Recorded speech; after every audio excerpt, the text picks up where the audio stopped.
Now in this video we are going to look at the production of cassava bread and cassava farine from scratch. Now as we know, or some of us may know, that the cassava root or the cassava plant has been grown in the tropics for hundreds or even thousands of years. Now the cassava, the botanical name for cassava is Manihot esculenta, and it is one of the crops that has been grown for a long time in the tropics. But during the preparation of the products of cassava, it is very important to bear in mind that cassava contains cyanide. And so over a period of time, people have learned how to significantly reduce on the percentage of cyanide in the cassava, reducing it to a percentage that can be consumed by humans. Now, based on some of the information that I saw coming mainly out of Africa, there are generally two ways from a study that I saw in which the cyanide content is reduced. One is they allow, after they take off the skin from the cassava, they allow it to stand for 3 days in order to ferment, and the fermentation process actually reduces on the percentage of cyanide. The other thing that is done is they allow it to stay in or to be treated with water for 3 days, and then they dry it. So these two methods are used to reduce on the percentage of cyanide.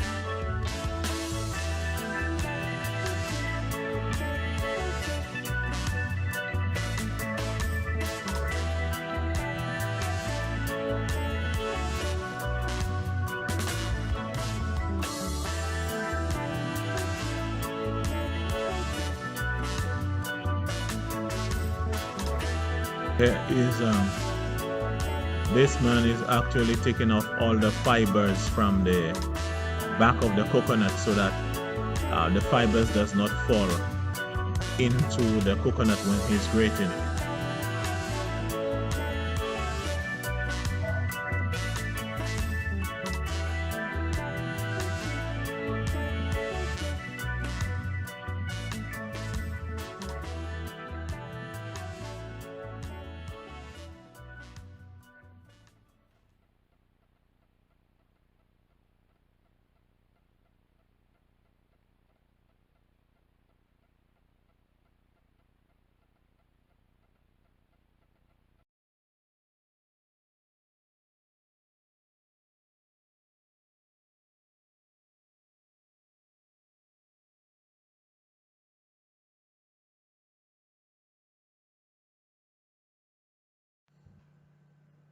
Now today, not all of the coconut is going to be used for the cassava bread. The ones in the white tub is actually using it for him to make some coconut oil. But the one in the blue is being used to add to the cassava mixture that he's going to use to make the cassava bread.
So the actual cassava root, it was scraped, or the back was taken off from it from the day before. And so today they are actually producing the cassava bread and the farine. What we're seeing here now is they are washing the root that has been scraped, and he's actually putting it into the receptive or the reception part of his machine. That machine was specifically designed for him.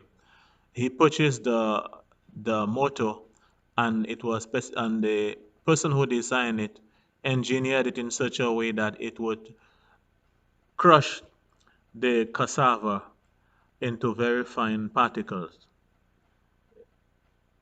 It is powered by electricity, and based on our observation, it is doing a very good job.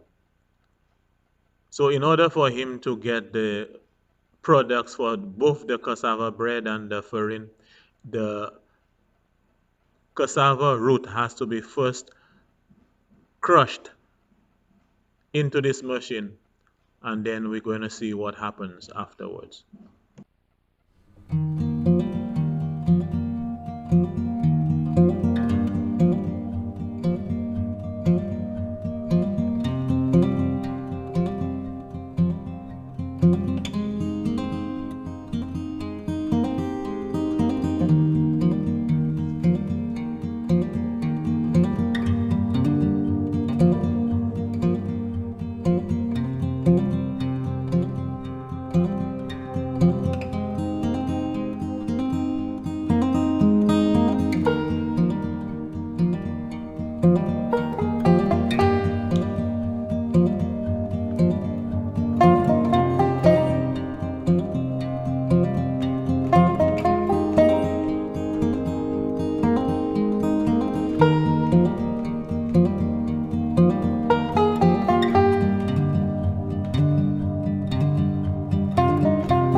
So we see that the machine has been used, and the owner has washed it and has put it aside, and he's going to be using it next time around.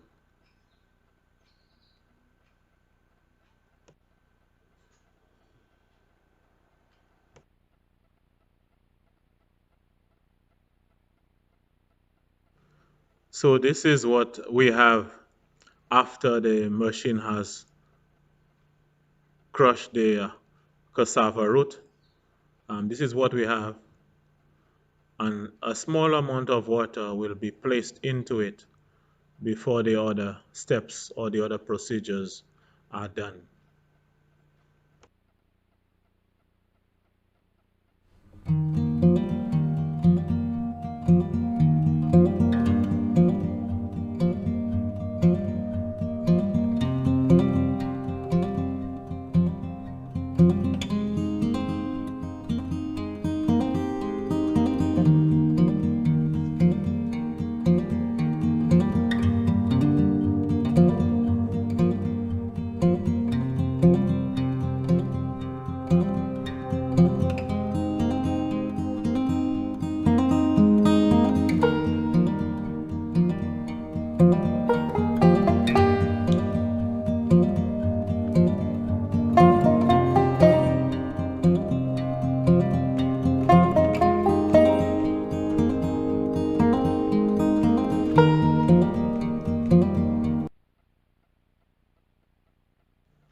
Water now is being placed into the crushed cassava.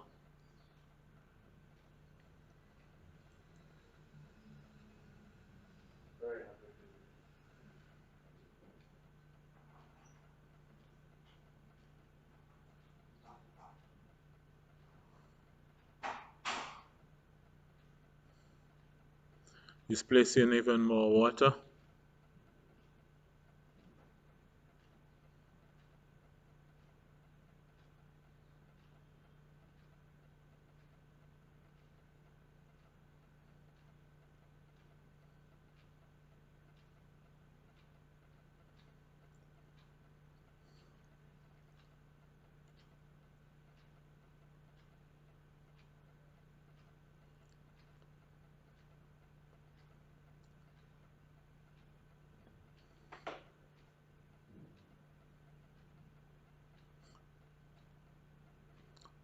So now he's going to take a piece of cloth. He's going to place now the cassava in the cloth, and he's going to wring the cloth to get off as much liquid as he possibly can.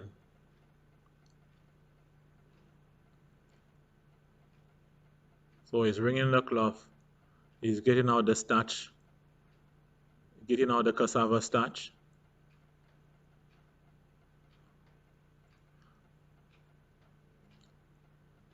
The liquid part, that is, he's getting out the liquid,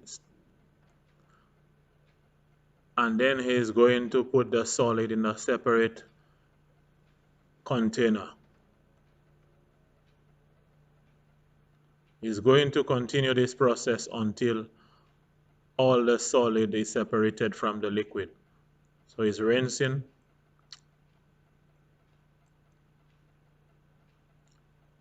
just squeezing the liquid starch out, squeezing out the liquid.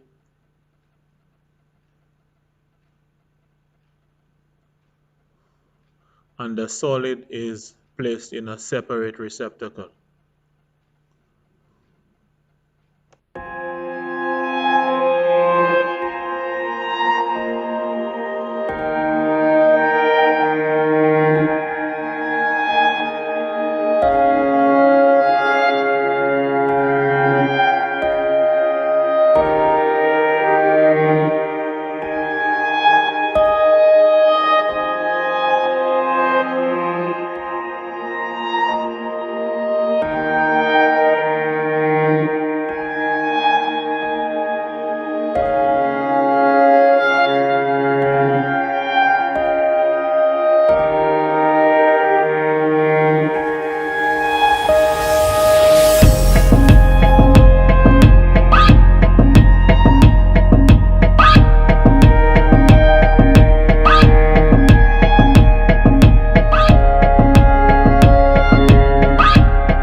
Now the solid part is placed in a separate bag,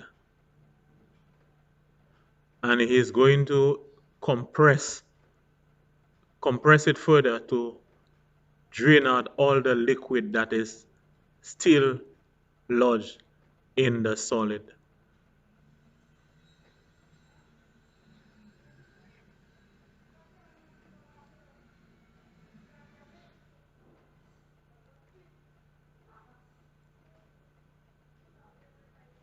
So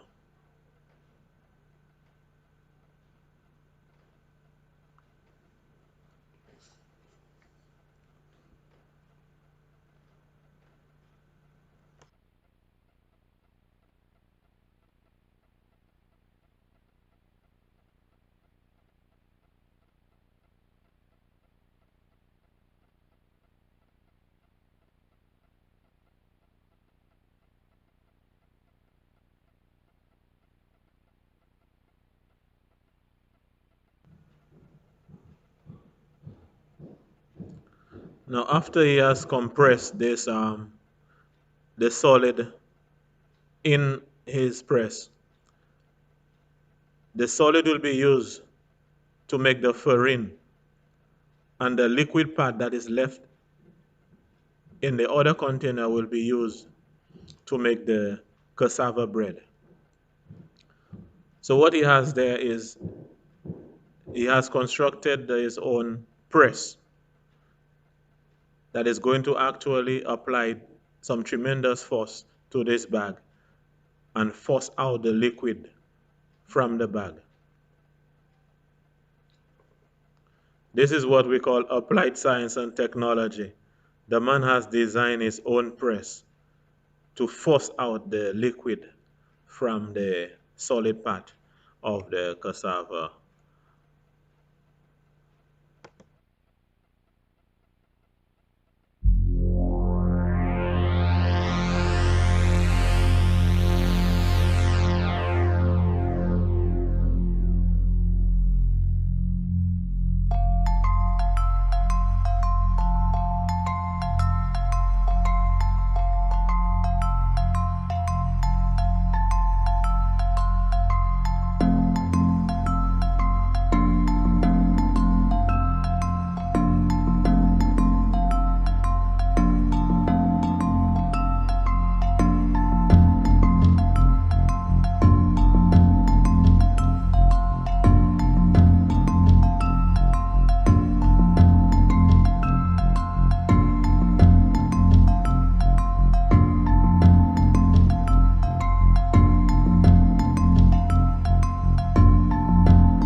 So remember this bag?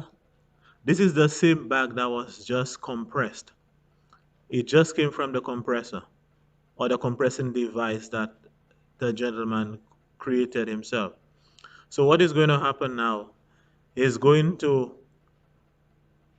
pass this solid through a sieve so that he's going to get only the fine particles, the fine parts that he needs for the farine. So this is also a sieve that he has done, he has constructed himself.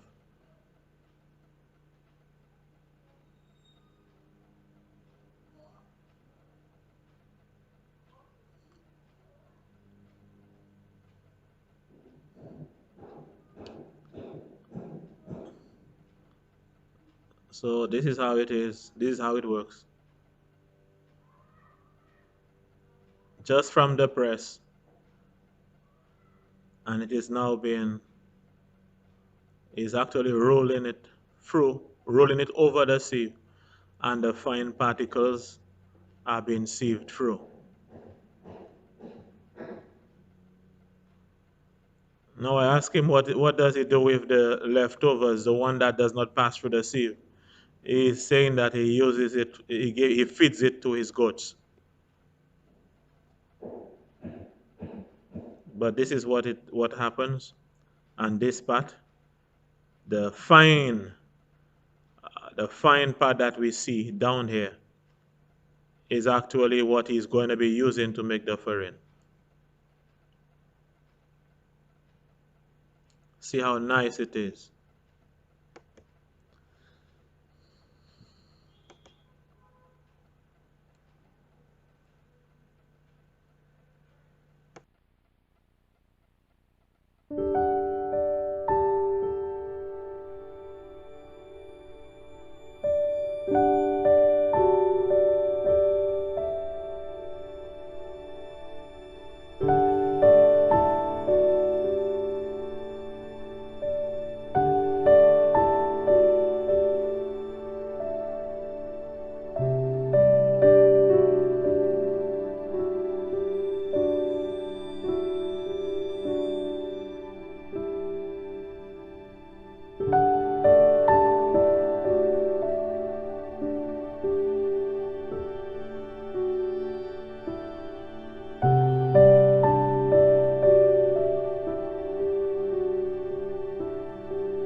So now the cassava that he sieved just a while ago has been placed into this uh, large metal vessel, which is called a platine.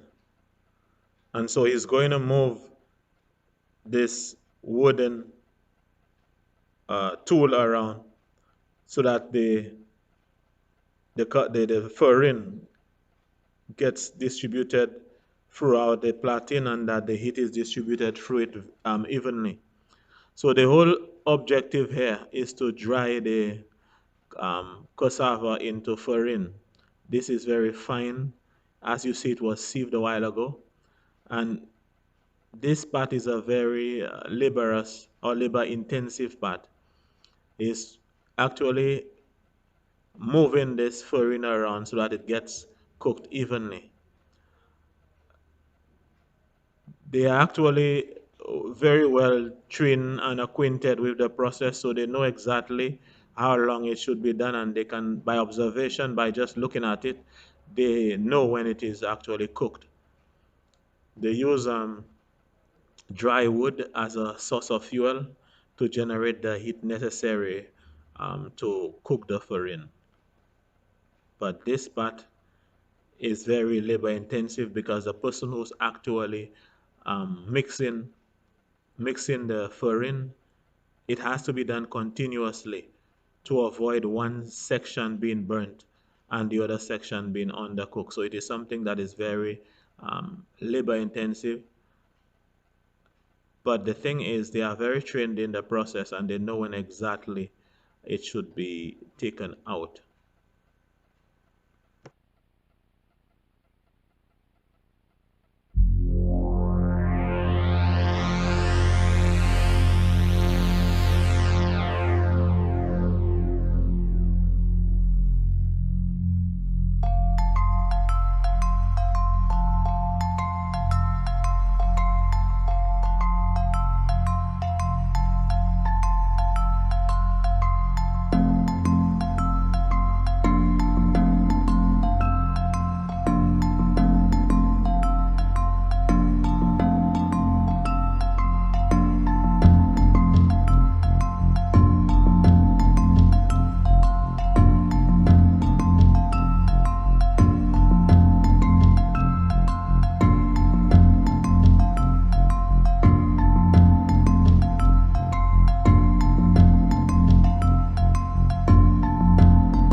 So what is happening there is the excess water is being thrown away from the liquid starch. Recall when the gentleman was using the cloth to separate the solid starch from the liquid. This, what we have in this tub, is what was left from the liquid part. So what they have done there is they have just thrown away the excess water, and this is mainly starch, and this is what they're going to be using to make the cassava bread.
During the time when the separation was taking place, that point where the gentleman had that piece of cloth where he was squeezing the liquid and separating it from the solid part.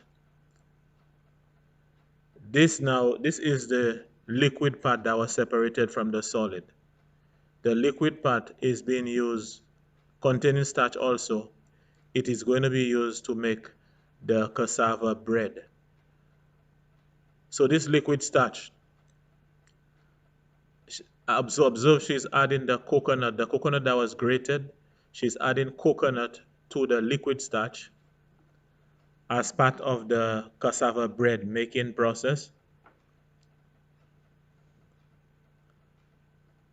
And notice or know that there are two types of cassava bread. There is a sweet one, and there is a regular one with salt. So the sweet ones, normally what in her case what they will do is they will add sugar, they will add essence, and even raisins and cherries. But the one with this, the regular salt one, these things are not added. It is basically normal mix with the coconut and the liquid starch, and maybe salt and some other ingredients.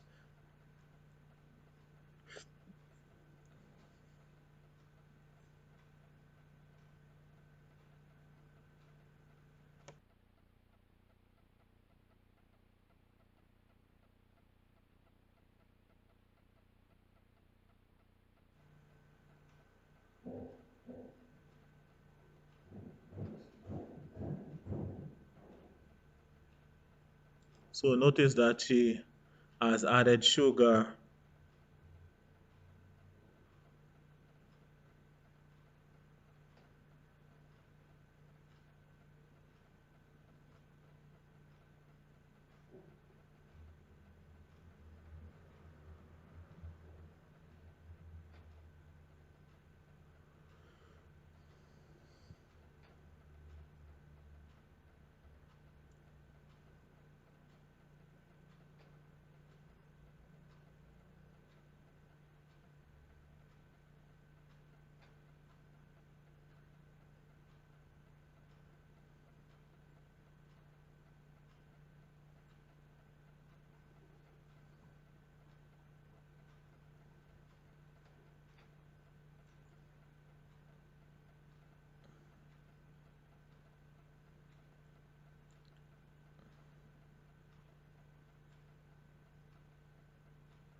She's now applying her essences.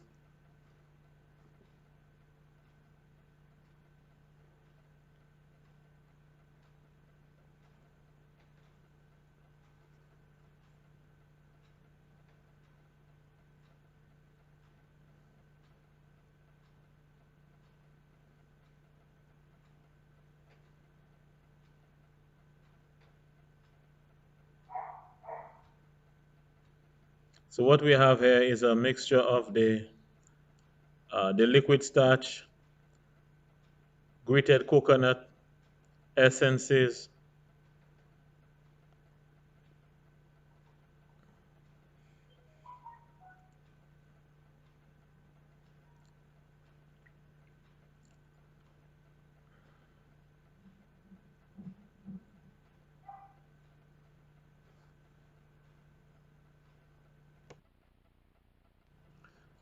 Now please bear in mind, anytime you see sugar is added or the ones with the sugar is specifically for the sweet cassava bread. The ones with the regular cassava bread does not have any sugar. It will not have sugar, it will not have any of the raisins or the essence that they use. But anytime you see that she's applying essence or sugar on those kind of things, it is for sweet cassava.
So now she has finished making the cassava bread, and this plantain leaf will be used to place the cassava bread on, and it will be then placed in the platen or the metal receptacle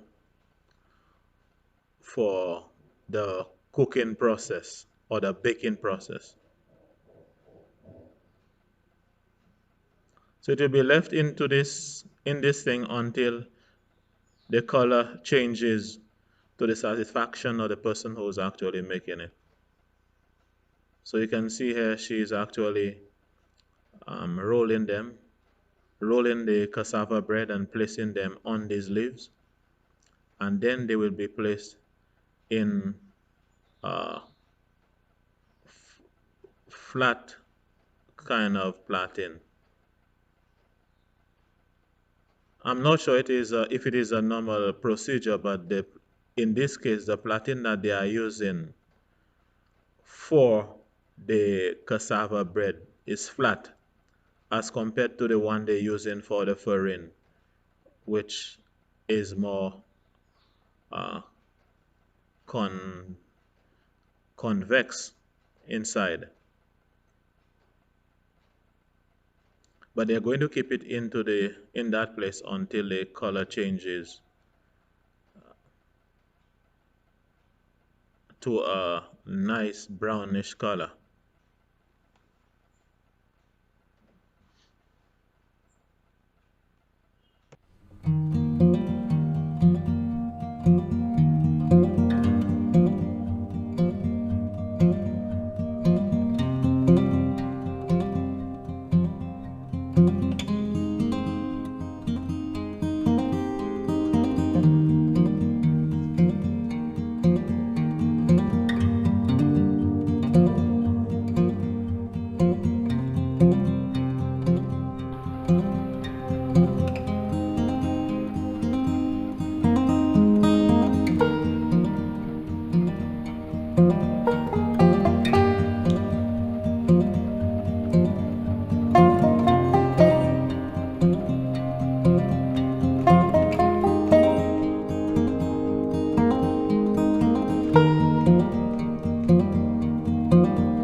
So you can see that the brown ones are actually cooked, finished, and the other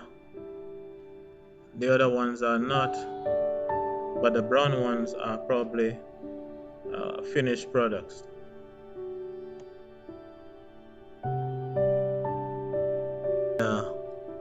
Ingredients to add the sweet taste.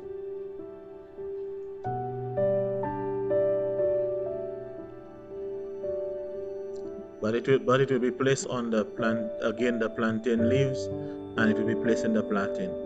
But these are the sweet ones, and they are made different from the regular cassava. So that's it for the farine. This is the end product for the farine. Nice white farine. This is the end product. And this is the end product for the cassava bread. As you can see, they finished very late. But that's the end product of the cassava bread.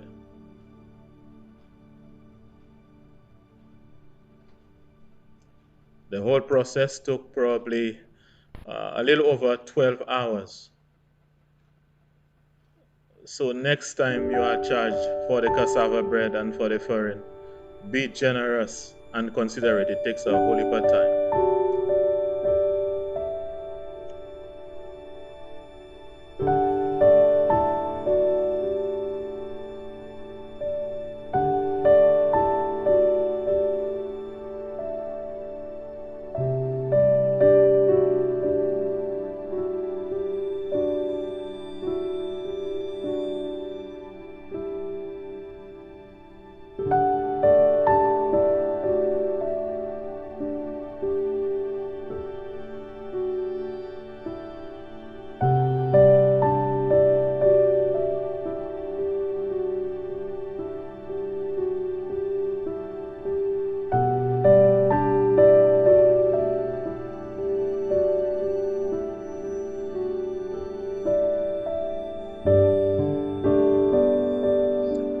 I just want to thank you very much for watching this video, and let's bear in mind that when we see the people walking around selling the cassava and the farine, that it is a lot of work, even from the point of actually growing the cassava. Some of them take 9 to 12 months, and then it takes a whole heap of time, energy, effort, and even some mechanization to produce the cassava bread and the farine. So let's take those things into consideration. And even those people who rob and attack the guys who sell the cassava and the farine, they too need to bear in mind that it takes a whole lot of time, energy, and effort to produce that product that these people have to even work harder to sell. Thank you very much.